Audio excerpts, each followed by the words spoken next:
환경, 사회 및 기업 거버넌스, 즉 ESG 투자가 하향 나선에 있다. 회사 성명서 및 어닝콜에서 ESG에 대한 언급은 2021년 정종 이후 크게 감소했으며 ESG 표준 채택의 초기비 된 블랙록의 최고 경영자 메리 핑크는 ESG가 너무 정치적이 됐다며 그에 어휘해서 그 용어를 금지하기로 결정했다. 이 수치는 스스로를 대변한다. 금융 데이터 제공업체인 리퍼가 CNN과 단독으로 공유한 자료에 따르면 미국 ESG 펀드에 대한 누적 투자 흐름은 2022년 1분기 이후 소폭 마이너스를 기록했다. 무슨 일이 일어나고 있는가? 미국은 정말로 시장이 2020년 초기 팬데믹 매도에서 회복된 직후부터 ESG 투자의 급격한 상승이 시작되어 율로유 라이브 올리원스 이연일 재택근무 강세 시장 그리고 2021년 말 크레센도 크리센도에서 거의 민주식 시위를 차지하게 되었다는 이야기를 들려준다고 리퍼의 글로벌 리서치 책임자인 로버트 젠킨스는 말했다. 그러나 2022년 정치적, 지정학적 및 시장 이벤트의 결합이 ESG 투자에 대한 관심을 심각하게 손상시키면서 유입 속도가 빠르게 완화되었다. 러시아가 우크라이나에서 진행 중인 전쟁은 거래자들이 에너지 및 무기 주식에 대한 투자를 다시 재고해야 했다. 기후위험 컨설팅 회사인 플레이아데스 스트래티지의 최근 보고서에 따르면 2023년 1월과 6월 사이에 ESG 투자 기준에 반대하는 취소 165개의 법안과 결의안이 37개 주 대부분 빨간색에서 도입되었다. 그 혼란 외에도 책임 있는 투자 펀드는 지난해 강력한 경제적 역풍을 맞았다. 이 펀드들의 기술주에 대한 과도한 투자와 2022년에 유일하게 긍정적인 부문이었던 에너지 주식의 부족은 지난해 눈에 띄는 손실로 이어졌다. 그럼에도 불구하고 젠킨스는 경기 침체가 궁극적으로 좋은 것일 수 있다고 말한다. 그는 이 개념이 큰 실질이나 의미 없이 유행이 되었다고 말했다. ESG 투자는 급부상했고 유행어가 되었다. 6년 전의 인공지능이라고 젠킨스는 말했다. 그는 모든 대화는 ESG에 관한 것이었고 이를 중심으로 전체 산업이 구축되어 있다고 말했다. ESG 정보를 판매하는 것과 ESG 관련 컨퍼런스를 기반으로 구축된 회사들이 있었다. 젠킨스는 수년 동안 ESG라는 용어를 싫어했고 그 공간에 있는 다른 회사들도 마찬가지라고 말한다. 그는 환경, 사회 및 거버넌스 등 세 가지 별개의 구성 요소를 하나의 루브릭으로 결합하는 것은 다루기 어렵고 복잡한 투자 전략을 단순화한다고 말했다. 다음 내용 젠킨스는 ESG라는 용어의 사용은 계속해서 감소할 것이라고 말한다. 대신 기후, 전환 및 투명성과 같은 특정 용어가 더 자주 사용되기 시작할 것이다. 모호하고 구체적인 측정 시스템이 부착되어 있지 않은 이러한 용어들은 책임 있는 투자에 돈을 투자하고자 하는 투자자들에게 명확성을 덜 의미할 수 있다. 그럼에도 불구하고 젠킨스는 더 집중적이고 테마적인 측정 기준이 투자자들이 특정 영역 분야를 목표로 삼을 수 있고 그들의 돈이 실제로 원하는 결과에 이익을 줄 것이라는 더 나은 확신을 가질 수 있다는 희망을 가지고 있습니다. 구글의 모회사인 알파벳, 마이크로소프트 및 스냅은 화요일 장 마감 후 엇갈린 결과를 발표한 후 2분기 실적을 발표했습니다. 의 동료 클레어 더피와 캐서린 소백 알파벳 GOGL은 클라우드 컴퓨팅 사업이 성장하고 핵심 디지털 광고 사업이 안정됨에 따라 6월에 끝나는 분기에 강력한 매출 성장을 보고 있습니다.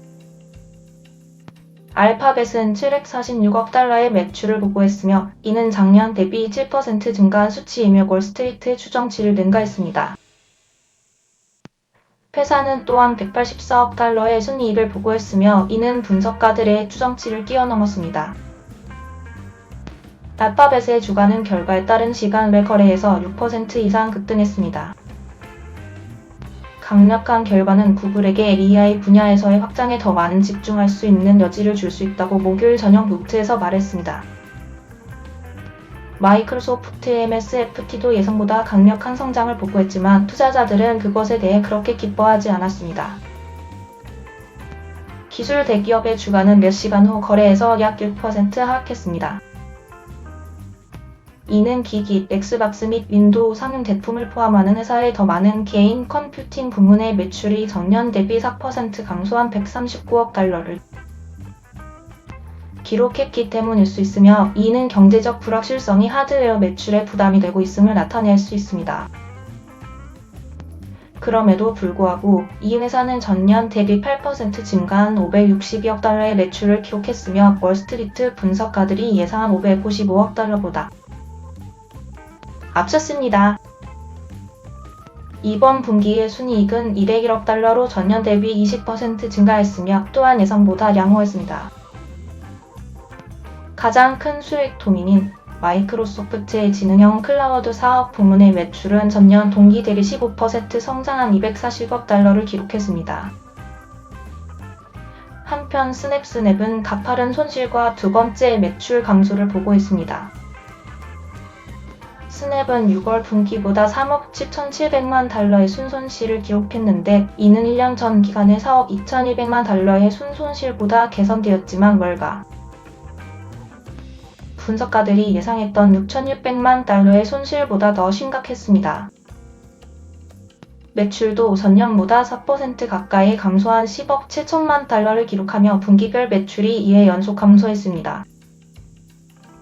스냅은 9월 분기 매출이 3분기 연속 감소할 수 있다고 동고했습니다. 스냅은 9월 분기 매출이 10억 7천만 달러에서 11억 3천만 달러 사이가 될 것으로 예상하며, 이는 전년 동기보다 최대 5% 감소할 수 있다고 말했습니다. 스냅의 주가는 거래 몇 시간 만에 거의 18% 하락했습니다. 팩트셋 데이터에 따르면 SP 500형 기업의 거의 29%가 현재 2분기 결과를 발표했으며, 기자들이 보고한 기업의 79%가 컨센서스 주당 순이익 예상치를 초과했으며, 이는 5년 평균치인 77%보다 더 나은 것입니다.